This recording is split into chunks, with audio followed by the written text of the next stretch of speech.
Le président de l'Assemblée nationale a fustigé lundi des discours de haine et d'incitation à la violence tenus par des candidats en lice pour le fauteuil présidentiel. Amadou Damaro Camara a appelé les états-majors des formations politiques à privilégier les débats civilisés.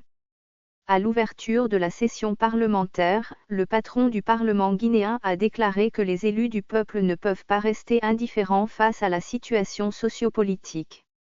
Il déclare que les tensions que les élections créent sont inquiétantes et leur persistance pourrait mettre à mal l'unité nationale et la cohésion sociale.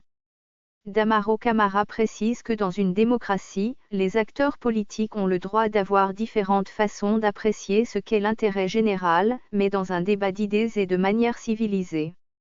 Nous pensons et croyons de manière viscérale que pour défendre et servir la Guinée, nous devrions mettre l'intérêt de cette nation au-dessus de nos propres ambitions, indique-t-il aux acteurs politiques, rappelant que ceux qui ont permis à notre pays d'accéder à sa souveraineté nationale nous ont balisé le chemin de l'unité et de la concorde nationale.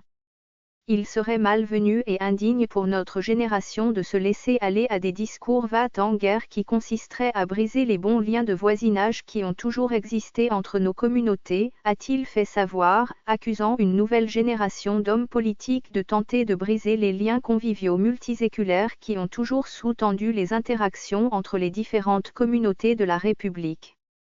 Il appelle les acteurs politiques à faire preuve de plus de retenue dans les déclarations qui visent à diviser et à mettre dos à dos nos différentes communautés. Les discours de haine, d'appel à la violence sont intolérables. J'exhorte à la lucidité et à la responsabilité des uns et des autres pour préserver la paix et la quiétude sociale en Guinée. La rhétorique politique peut être aussi dangereuse pour les masses que des armes de destruction massive.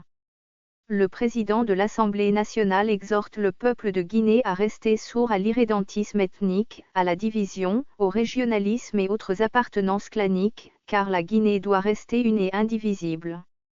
La classe politique aujourd'hui doit être à tous égards la référence de bonne conduite et de source d'inspiration non seulement pour les jeunes, mais également pour les générations futures.